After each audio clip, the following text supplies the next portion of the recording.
ഇന്നത്തെ വീഡിയോയിൽ ആദ്യമേ തന്നെ ഇറാൻ്റെ ആയത്തുൽ അലി ഖമനയുടെ അഥവാ സുപ്രീം ലീഡറിൻ്റെ ഫ്യൂണറൽ സെറമണിയുമായിട്ട് ബന്ധപ്പെട്ട് കുറച്ച് ഡെവലപ്മെൻറ്റ്സ് നടന്നിട്ടുണ്ട്. അതുപോലെ തന്നെ ഇസ്രായേൽ ഇറാനുമായിട്ട് ബന്ധപ്പെട്ട് ചില പുതിയ വെളിപ്പെടുത്തലുകൾ, അമേരിക്കയ്ക്കെതിരെ ഇറാൻ്റെ ഉള്ളിൽ നിന്നും ട്രംപിനെ വധിക്കണം എന്ന് വരെ ഉള്ള സ്റ്റേറ്റ്മെൻറ്റുകൾ പുറത്തു വരുന്നുണ്ട്. അപ്പം സംഭവബഹുലമായിട്ടുള്ള ദിവസമായിരുന്നു കടന്നുപോയത്. അപ്പം അതുമായിട്ട് ബന്ധപ്പെട്ട വിവരങ്ങളാണ് നമ്മൾ വീഡിയോയിൽ ഉൾപ്പെടുത്തിയിരിക്കുന്നത്. എല്ലാം തന്നെ വളരെ നിർണായകമായിട്ടുള്ള വിഷയങ്ങളാണ്, പുതിയ പുതിയ ഡെവലപ്മെൻറ്റുകളാണ് ഇതിനകത്ത് ഉൾപ്പെടുത്തിയിരിക്കുന്നത്. ഇതിനകത്ത് ആദ്യമേ തന്നെ ഇസ്രായേൽ എന്താണ് ഇറാനെക്കുറിച്ചുള്ള പുതിയ വെളിപ്പെടുത്തൽ അതങ്ങ് പറഞ്ഞേക്കാം. ആദ്യമേ ഞാനൊരു മാപ്പ് ഇവിടെ കാണിക്കുന്നുണ്ട്. ഇത് ഫോർദോ എന്ന് പറഞ്ഞ ആ ന്യൂക്ലിയർ എൻറിച്ച്മെൻറ്റ് പ്ലാന്റിൻ്റെ ചിത്രമാണ്. അമേരിക്കയുടെ ഇൻ്റലിജൻസുമായിട്ട് ഡയറക്റ്റായിട്ട് ലിങ്ക് ഉള്ളൊരു കമ്പനിയാണ്. പുതിയ ഇമേജുകൾ ക്ലിക്ക് ചെയ്ത് പഴയ ഇമേജുമായിട്ട് കമ്പയർ ചെയ്ത് കുറേ മൈന്യൂട്ടായിട്ടുള്ള ഡീറ്റെയിലിങ്സ് അവർ പുറത്തു വിട്ടിട്ടുണ്ട്. അത് നമ്മൾ ആദ്യമേ തന്നെ ഇവിടെ പറഞ്ഞു പോകുന്നുണ്ട്.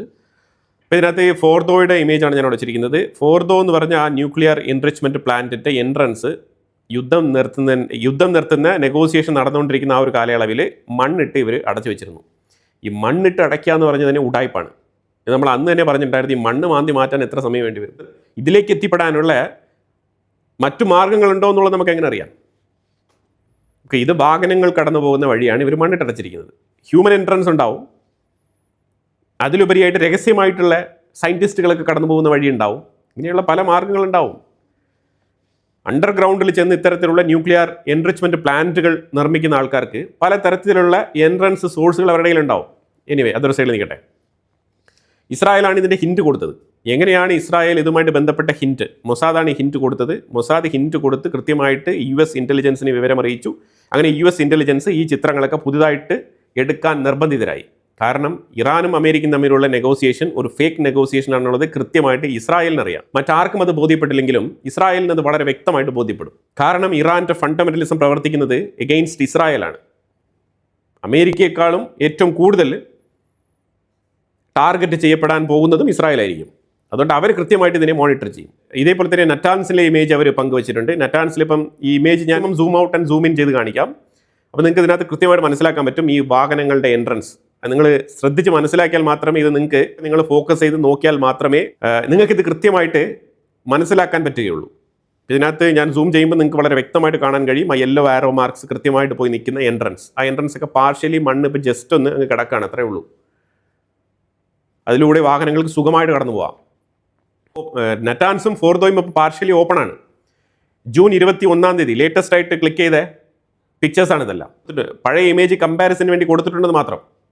പുതിയ ഇമേജുകളാണ് നിങ്ങൾ ഏറ്റവും കൂടുതൽ നോട്ട് ചെയ്യേണ്ടത്.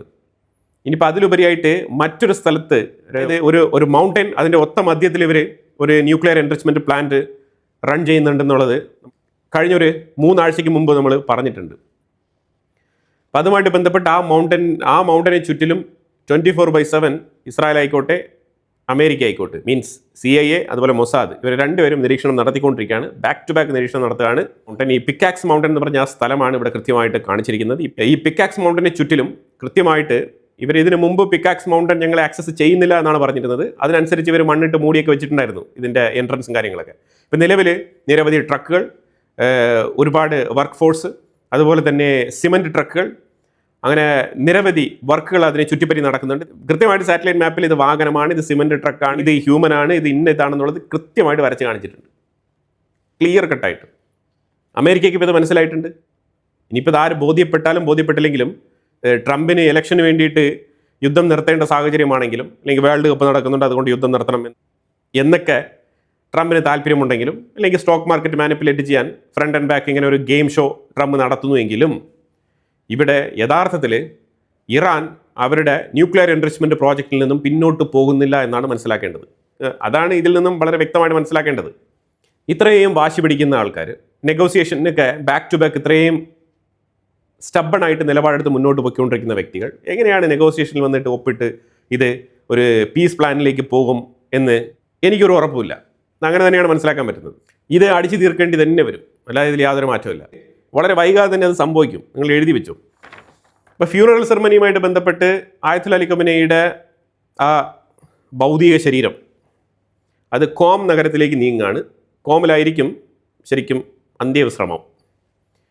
അപ്പോൾ എന്തായാലും ഈ കോം നഗരത്തിലോട്ട് നിരവധി ജനങ്ങൾ അങ്ങോട്ട് പുറകെ പോകുന്നുണ്ട്. ഇപ്പം അമേരിക്കയും ഇറാനും തമ്മിൽ ഇപ്പോൾ എന്താണ് പ്രശ്നം എന്ന് പറഞ്ഞാൽ, ഇറാൻ്റെ ഉള്ളിൽ IRGC അനുകൂലികൾ റെഡ് ഫ്ലാഗുമായിട്ട് രംഗത്തിറങ്ങിയിട്ടുണ്ട്. ഈ റെഡ് ഫ്ലാഗ് എന്ന് പറഞ്ഞാൽ റിവഞ്ച്, അതാണ് റെഡ് ഫ്ലാഗ് സൂചിപ്പിക്കുന്നത്. ഇപ്പോൾ ഇറാൻ്റെ ഉള്ളിൽ സ്ക്വയറിൽ റെഡ് ഫ്ലാഗ് കൊണ്ട് കുത്തിക്കഴിഞ്ഞാൽ റിവഞ്ച് എന്നാണ് അതിൻ്റെ അർത്ഥം, രാജ്യം യുദ്ധത്തിലാണെന്നാണ് അതിൻ്റെ അർത്ഥം. അപ്പോൾ അതായത് അമേരിക്കയിൽ ട്രംപിനെ എലിമിനേറ്റ് ചെയ്തിട്ടേ ആയത്തുൽ ഖമനയുടെ ഫ്യൂണറൽ സെറമണി നടത്താൻ പാടുള്ളൂ എന്നുള്ള രീതിയിലൊക്കെ അവിടെ നിന്ന് ആ ഒത്തുകൂടിയിരിക്കുന്ന ജനങ്ങളുടെ മധ്യേ നിരവധി IRGC മെമ്പേഴ്സ് ഇങ്ങനെ മൈക്കിലൂടെ പ്രസംഗിക്കുന്നുണ്ട്.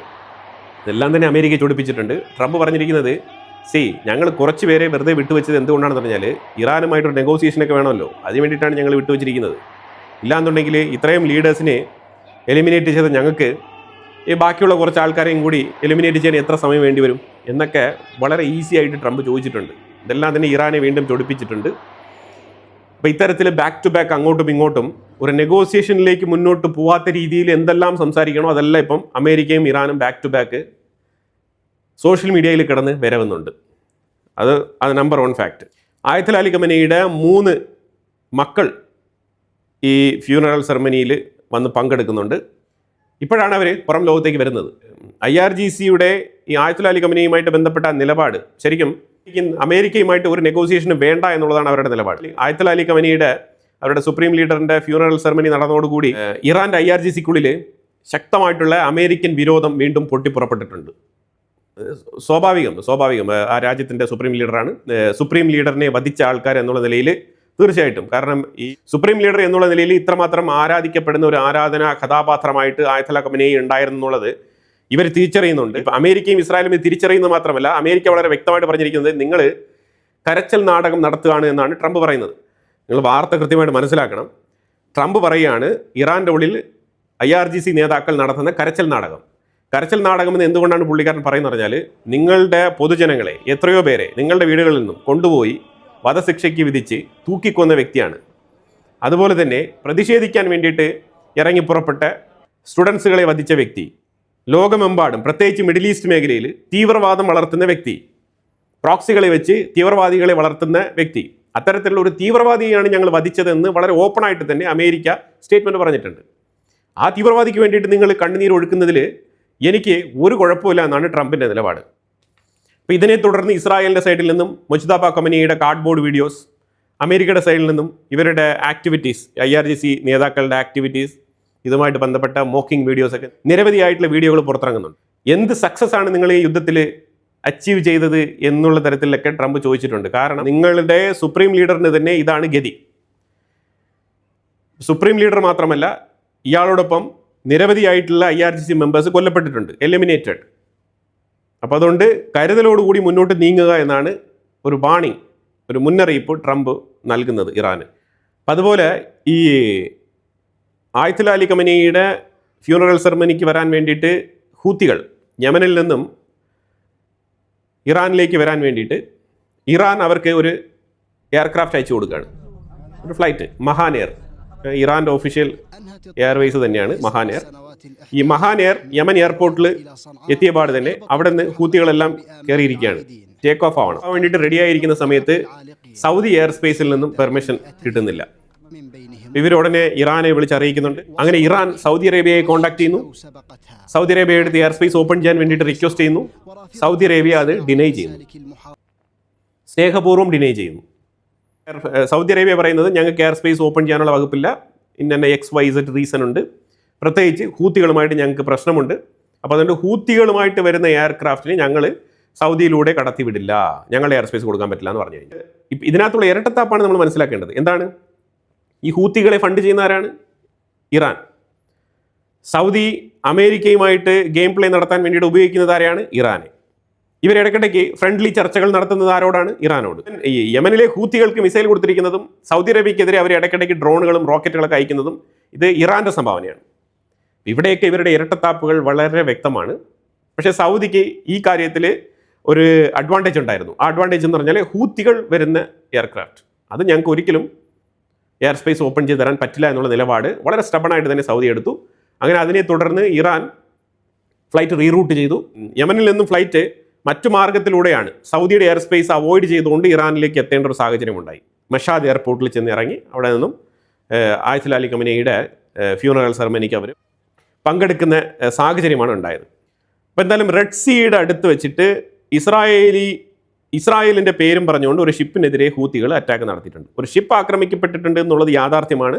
പക്ഷേ അത് ഇസ്രായേലിൻ്റെതാണോ എന്നുള്ളത് ഇതുവരെ കൺഫേം ചെയ്യപ്പെട്ടിട്ടില്ല. ഒരു പക്ഷേ ലോങ് ഡിസ്റ്റൻസിൽ ഏതെങ്കിലും ഒരു ഇസ്രായേലി ഓണർ അല്ലെങ്കിൽ ഒരു ഇസ്രായേലി പാർട്ട്ണർ ഒരു പക്ഷേ ഈ ഷിപ്പിനുണ്ടാവാനുള്ള സാധ്യതയുണ്ട്. ഇസ്രായേൽ ഇതുമായിട്ട് ബന്ധപ്പെട്ട് ഇത് അവരുടെ ഷിപ്പാണെന്നുള്ള കൺഫർമേഷൻ ഇതുവരെ പറഞ്ഞിട്ടില്ല. പക്ഷേ ഇങ്ങനെ ഒരു ഷിപ്പ് ആക്രമിക്കപ്പെട്ടിട്ടുണ്ട്. അപ്പം ഇസ്രായേലും ഇപ്പോൾ ഇച്ചിരി ബോറടിച്ചിരിക്കുന്ന ഒരു സാഹചര്യമാണ്. കാരണം ഇപ്പോൾ ഹെസ്ബുള്ള മാത്രമേ ഉള്ളൂ, ഗാസ പിന്നെ ആസ് യൂഷ്വൽ. അപ്പോൾ അതുകൊണ്ട് അവരിപ്പോൾ റിലാക്സ് മോഡിലാണ്. അപ്പോൾ ആ സാഹചര്യത്തിൽ ഹൂത്തികൾക്ക് നേരെ ഇസ്രായേൽ ഒരു പക്ഷേ ഒരു പ്രിസൈസ് അറ്റാക്ക് നടത്തിയേക്കാം. അതായത് ഈ കപ്പൽ ഒരു പക്ഷേ ഇസ്രായേലിൻ്റെതാണെന്നുണ്ടെങ്കിൽ അത് നടക്കാനുള്ള സാധ്യതയുണ്ട്. ഇപ്പം LNG ഒക്കെ ഫുൾ ഫ്ലെഡ്ജഡ് ആയിട്ടുള്ള ട്രാൻസ്പോർട്ടേഷൻ നടക്കുന്നുണ്ട്. ഇറാനാണെന്നുണ്ടെങ്കിൽ മസ്റ്റായിട്ടും ഞങ്ങൾ സ്ട്രേറ്റ് ഓഫ് ഹോർമൂസിൽ ടോൾ പിരിച്ചേ അടങ്ങൂ എന്നുള്ള നിർബന്ധ ബുദ്ധിയിലാണ് മുന്നോട്ട് പോകുന്നത്. അതിൽ അവരൊരു ഓഫറും കൂടി വെക്കുന്നുണ്ട്. ഓഫർ എന്താണെന്ന് പറഞ്ഞാൽ ചൈന ഉൾപ്പെടെയുള്ള ഫ്രണ്ട്ലി രാജ്യങ്ങൾക്ക് നോ ടോൾ, പക്ഷേ മറ്റുള്ളവർക്ക് ഞങ്ങൾ ടോൾ പിരിക്കുമെന്നാണ് പറഞ്ഞിരിക്കുന്നത്. ഒമാനാണെന്നുണ്ടെങ്കിൽ ഫ്രാൻസും മറ്റും UK യൂറോപ്യൻ രാജ്യങ്ങളുമായിട്ട് ചേർന്നുകൊണ്ട് സ്ട്രേറ്റ് ഓഫ് ഹോർമൂസിലൂടെയുള്ള ട്രാൻസ്പോർട്ടേഷൻ അത് സ്റ്റെബിലൈസ് ചെയ്യാൻ വേണ്ടിയിട്ട് ശ്രമിക്കുന്നതായിട്ടുള്ള വാർത്തകൾ വരുന്നുണ്ട്. അത് ഒമാൻ്റെ നേതൃത്വത്തിലാണ് ഫ്രാൻസും UK-യും ജർമ്മനിയൊക്കെ ചേർന്ന് ചർച്ച നടത്തുന്നത്. യൂറോപ്യൻസിന് എപ്പോഴും ഇരട്ടത്തപ്പാണ്. അവരൊരു പക്ഷേ ടോൾ കൊടുത്ത് ഞങ്ങളുടെ ഷിപ്പ് കൊണ്ടുപോകാൻ ഞങ്ങൾ തയ്യാറാണ് എന്നുള്ള നിലയിലുള്ള തീരുമാനങ്ങൾ എടുക്കാനുള്ള സാധ്യത കൂടുതലാണെന്നാണ് ബ്ലൂംബെർഗ് റിപ്പോർട്ട് ചെയ്തിരിക്കുന്നത്. ബ്ലൂംബെർഗ് അതായത് അവർ ടോൾ കൊടുത്ത് മുന്നോട്ട് പോകാൻ തയ്യാറാണെന്നാണ് പറഞ്ഞുകൊണ്ടിരിക്കുന്നത്. ഇസ്രായേൽ ആണെന്നുണ്ടെങ്കിൽ ഗാസയ്ക്കുള്ളിൽ ഒരു അറ്റാക്ക് നടത്തിയിട്ടുണ്ട്. ആ അറ്റാക്ക് തികച്ചും October 7, 2023 ഇസ്രായേലിൻ്റെ ഉള്ളിൽ നടത്തിയ ഒരു മെസാക്കറിൽ പ്രധാന പങ്കുവെച്ച 2 ഭീകരരെ വധിച്ചിട്ടുണ്ട് ഈ അറ്റാക്കിൽ. സൗത്ത് ലെബനൻ്റെ ഭാഗത്ത് ഇന്നലെ ഇസ്രായേൽ സോൾജേഴ്സിന് പരിക്കേറ്റതിനെ തുടർന്ന് ഇസ്രായേൽ നടത്തുന്ന ആക്രമണം ശക്തമായി മുന്നോട്ട് പോകുന്നുണ്ട്. അപ്പോൾ അതിൽ ബെൻറ്റ് ജബേൽ, ഹദാത്ത, അൽ ഖന്ദ്ര എന്ന് പറഞ്ഞ സ്ഥലങ്ങളെല്ലാം തന്നെ ആക്രമണം ശക്തമായ രീതിയിൽ നടത്തുന്നുണ്ട് ഇസ്രായേൽ. ഡസൻ കണക്കിൽ ഹെസ്ബുള്ള ഭീകരരെ ലക്ഷ്യമിട്ടാണ് ഇസ്രായേൽ ഈ ഓപ്പറേഷൻ നടത്തിക്കൊണ്ടിരിക്കുന്നത്.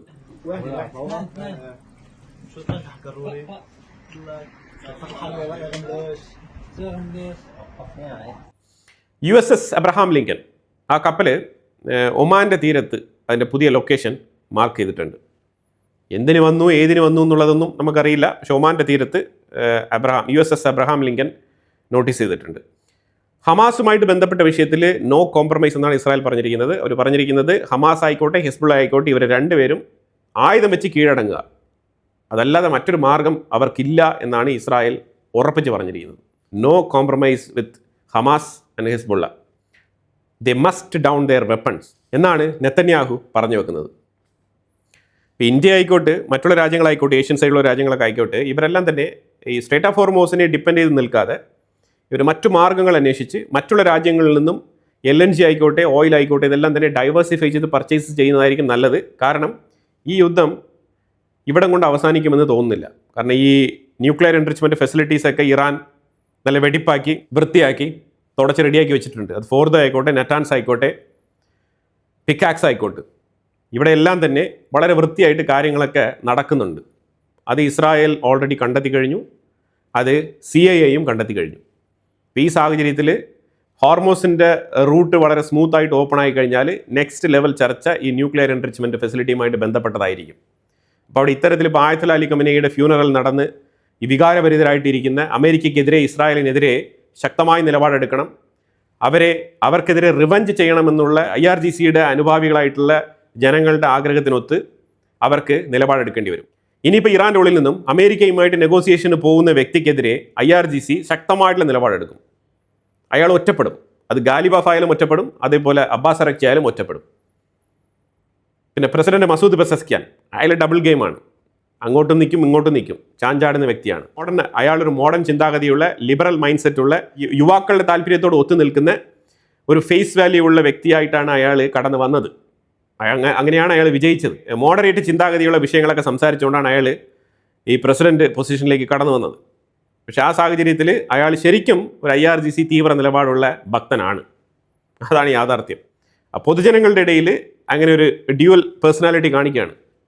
കാരണം ഈ IRGC തന്നെ ഇത്തരത്തിലുള്ള ആൾക്കാരെ വെച്ചിട്ടാണ് അവർ കാര്യങ്ങൾ മാനേജ് ചെയ്യുന്നത്. കാരണം പൊതുജനങ്ങളുടെ വികാരം IRGCയോടൊപ്പം നല്ല രീതിയിൽ സ്ട്രോങ് ആയിട്ടുള്ള ആത്മീയതയിൽ ഊന്നി നിൽക്കുന്ന ആ ഒരു രീതിയാണെന്നുണ്ടെങ്കിൽ അതിനൊത്ത ആൾക്കാരെ അവർ നിർത്തും. അതേസമയം പൊതുജനങ്ങളുടെ വികാരം കുറച്ചുകൂടെ സ്റ്റുഡൻസ് ഓറിയൻറ്റഡ് ആണ്, കുറച്ച് പുരോഗതി ആഗ്രഹിക്കുന്നുണ്ട്, കുറച്ച് ലിബറൽ മൈൻഡ് സെറ്റ് ഉള്ളതെങ്കിൽ അവർ അത്തരത്തിലുള്ള ആൾക്കാരെ ഇറക്കി വിജയിപ്പിച്ച് അവരെ പ്രസിഡൻ്റാക്കി ഭരിക്കും. അതാണ് ഇപ്പോൾ നടന്നുകൊണ്ടിരിക്കുന്നത്. മനസ്സിലായോ? ഡിക്റ്റേറ്റേഴ്സ്, ഡെമോക്രറ്റിക്കലി ഡിക്റ്റേറ്റേഴ്സിനെ സ്ഥാപിക്കാൻ കഴിയും. അതിങ്ങനെയാണ് സ്ഥാപിക്കുന്നത്. വേണ്ട വ്യക്തികളെ നിർത്തി ഇലക്ഷനിൽ വിജയിപ്പിക്കുക. പ്രത്യക്ഷത്തിൽ നമുക്ക് നോക്കുമ്പോൾ LDF UDF എന്നൊക്കെ തോന്നും. ഞാനൊരു എക്സാമ്പിൾ പറയുന്നതാണ്. ഇവരെ രണ്ടുപേരെയും ലിങ്ക് ചെയ്യുന്ന ഒരു പോയിന്റ് ഉണ്ടാവും. അതൊരു പക്ഷേ കോർപ്പറേറ്റ് ആവാം, അതൊരു പക്ഷേ നമുക്കറിയാത്ത രീതിയിൽ പ്രവർത്തിക്കുന്ന ഒരു വൻ ശക്തിയാവാം. അതാണ് actual dictator. LDF UDF BJP എന്നൊക്കെ പറഞ്ഞുകൊണ്ട് 3 പാർട്ടികളായിട്ടൊക്കെ മത്സരിക്കുന്ന ആൾക്കാർ ഈ കോമൺ പോയിന്റിൽ കണക്റ്റഡ് ആവും. അപ്പോൾ അതൊരു കണക്കിന് ഒരു മൊണാർക്കി റൂളായിട്ട് കണക്കാക്കാം, അല്ലാന്നുണ്ടെങ്കിൽ ഒരു കിങ്ഡം ആയിട്ട് കണക്കാക്കാം, അല്ലാന്നുണ്ടെങ്കിൽ അതിനെ ഒരു ഡിക്റ്റേറ്ററായിട്ട് നമുക്ക് കണക്കാക്കാം. പക്ഷേ പ്രത്യക്ഷത്തിൽ നമുക്കത് ഡെമോക്രസി ആയിട്ട് തോന്നും. അതൊരു ഡെലൂഷനാണ്. ഇങ്ങനത്തെ ഡെമോക്രസിയും ഈ ലോകത്തുണ്ട്. അതാണ് ഞാനിവിടെ ഉദ്ദേശിച്ചത്. Pakistan air force intelligence chief director, ഒരു ഗ്രൂപ്പ് ക്യാപ്റ്റനും കൂടിയാണ് ആസിഫ് താരിഖ്. ഈ ആസിഫ് താരിഖിനെ ഇന്നലെ അജ്ഞാതർ വെടിവെച്ച് കൊലപ്പെടുത്തി. ഇസ്ലാമാബാദിൽ, പാകിസ്ഥാൻ്റെ ഉള്ളിൽ ഇസ്ലാമാബാദിൽ ഷാഹീൻ ചൗക്ക് എന്ന് പറഞ്ഞ സ്ഥലത്താണ് ഇത് നടന്നത്. 2 യൂണിവേഴ്സിറ്റികളുടെ നടുക്കൊരു സ്ട്രീറ്റ് ഉണ്ട്. ആ സ്ട്രീറ്റിൽ ഇയാൾ വാഹനം നിർത്തിയിട്ട് വാഹനത്തിൻ്റെ ഗ്ലാസ് ജസ്റ്റ് ഒന്ന് താക്കുന്ന ആ ഒരു ടൈമിൽ വെടിയുണ്ട തുളച്ച് കയറുകയാണ്. സ്പോട്ടിൽ ഔട്ട്. സീറ്റ് ബെൽറ്റ് പോലും റിമൂവ് ചെയ്തിട്ടില്ല. അതിനു മുമ്പേ ആൾ പോയി കഴിഞ്ഞു. അപ്പോൾ ഇതുവരെ അജ്ഞാതർ ശരിക്കും തീവ്രവാദികളെയാണ് ഉന്നം വെച്ചിരുന്നതെങ്കിൽ ഇപ്പം നിലവിൽ ഇത്തരത്തിലുള്ള സീനിയർ ഓഫീസേഴ്സിനെയൊക്കെ ലക്ഷ്യമിടുന്നുണ്ട്. ഇത് തികച്ചും ഇതുമായിട്ട് ബന്ധപ്പെട്ട ആരോപണം പാകിസ്ഥാൻ ഇന്ത്യക്കെതിരെയും അതൊക്കെ പറയും. പക്ഷേ ഇത് അവർ ഇൻവെസ്റ്റിഗേഷൻ നടത്തി കണ്ടെത്തേണ്ടതാണ്. ശരിക്കും പാകിസ്ഥാൻ്റെ ഒഫീഷ്യൽ സ്റ്റേറ്റ്മെൻറ്റ് ഇതുമായിട്ട് ബന്ധപ്പെട്ട് പുറത്തു വന്നിരിക്കുന്നത്, സോഫാർ പുള്ളിക്കാരൻ ഒരു ലേഡി കിഡ്നാപ്പ് കേസുമായിട്ട് ബന്ധപ്പെട്ട് അന്വേഷണം നടത്താൻ വേണ്ടിയിട്ട് ആ യൂണിവേഴ്സിറ്റിയുടെ പരിസരത്ത് എത്തിയതാണ് എന്നാണ് പറഞ്ഞിരിക്കുന്നത്. അഫ്ഗാനിസ്ഥാൻ ആണെന്നുണ്ടെങ്കിൽ ഏത് നേരത്തും പാകിസ്ഥാൻ്റെ മേളിൽ ശക്തമായ രീതിയിൽ ആക്രമണങ്ങൾ നടത്താൻ വേണ്ടിയിട്ടുള്ള തയ്യാറെടുപ്പിലാണ്. ഇനി നമ്മൾ ഡിനിപ്രോ റീജിയനിൽ പോയി കഴിഞ്ഞാൽ ഉക്രൈൻ്റെ ഉള്ളിലുള്ള വീഡിയോ ആണിത്. ഉക്രൈൻ്റെ ഉള്ളിലുള്ള ആണുങ്ങളെ കണ്ടു കഴിഞ്ഞാൽ തന്നെ അവിടുത്തെ മിലിറ്ററി ഉദ്യോഗസ്ഥർ, ഡിഫൻസിൽ നിന്നും ഒരു ടീമുണ്ട്. പല ഏരിയകളിൽ ഈ ടീം ഇങ്ങനെ സെർച്ച് ചെയ്ത് നടക്കുകയാണ്. അപ്പോൾ അവർ ശരിക്കും ആണുങ്ങളെ പിടിച്ചുകൊണ്ട് പോവുകയാണ് ഈ ഫ്രണ്ട് ലൈനിൽ ഫൈറ്റ് ചെയ്യാൻ വേണ്ടിയിട്ട്.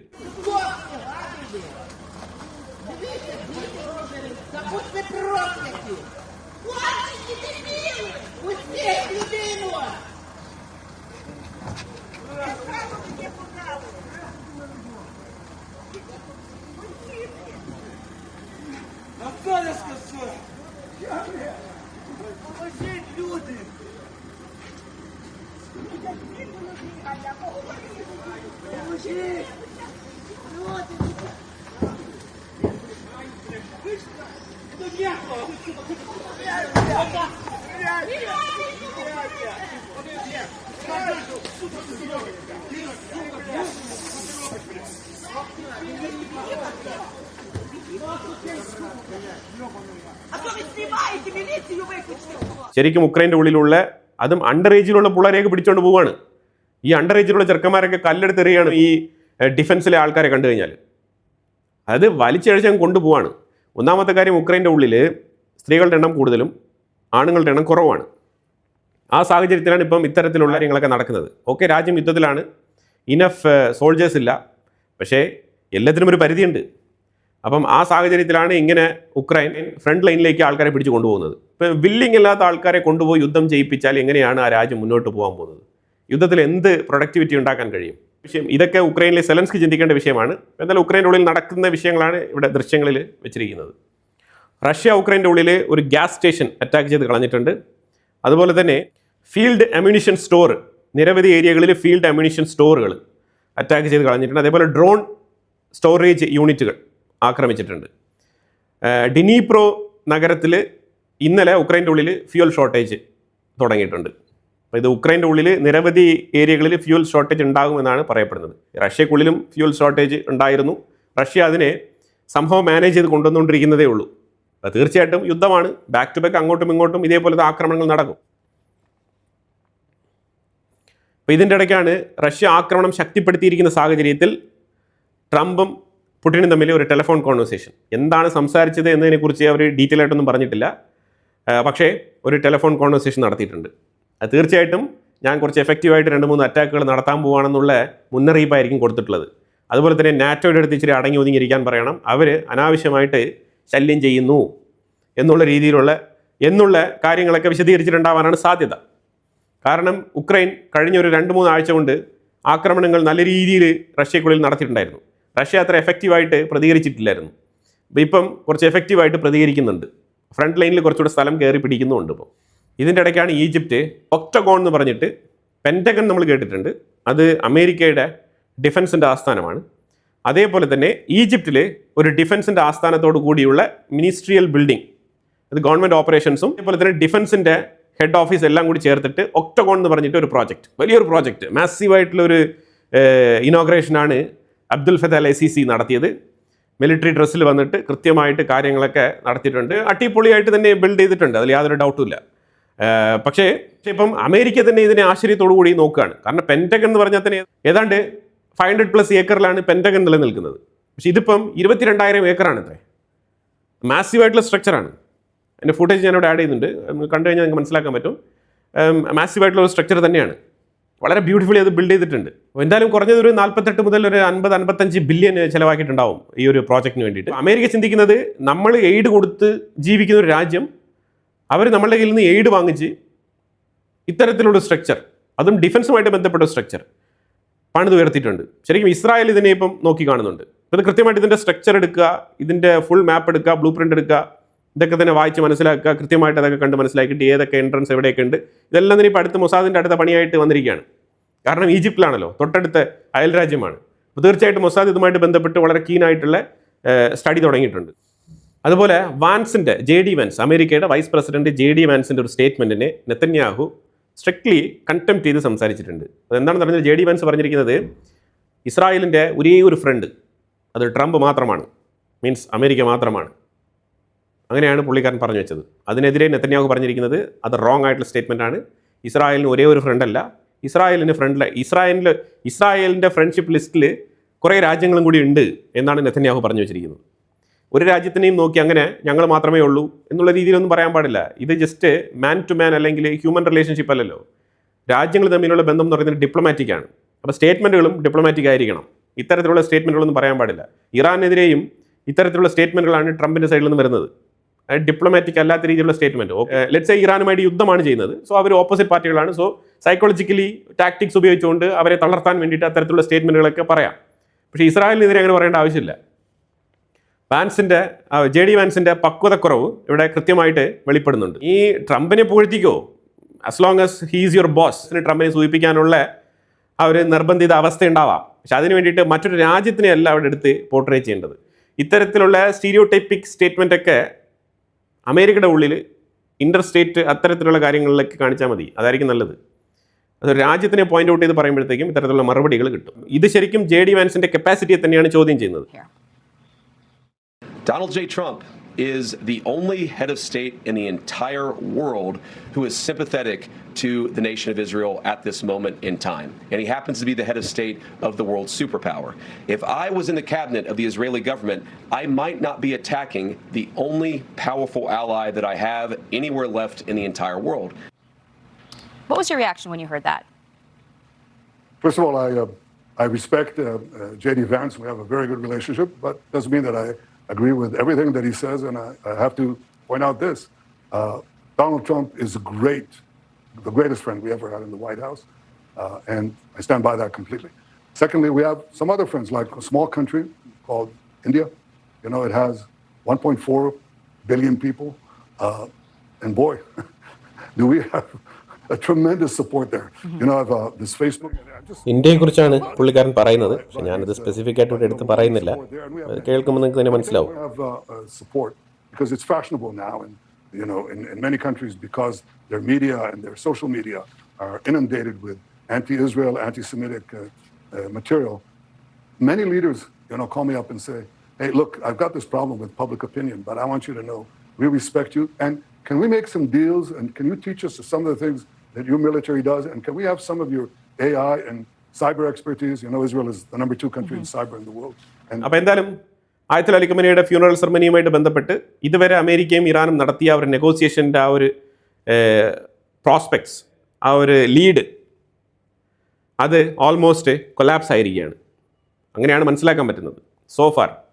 9-ാം തീയതി വരെ ഈ ഫ്യൂണറൽ സെറമണിയുമായിട്ട് ബന്ധപ്പെട്ട ചടങ്ങുകൾ ഉടനീളം ഇറാൻ്റെ ഉള്ളിൽ നടക്കും. 9-ാം തീയതി ആയിരിക്കും ഈ ഒരു ആക്ച്വൽ ബറിയൽ സെറമണി നടക്കുന്നത്.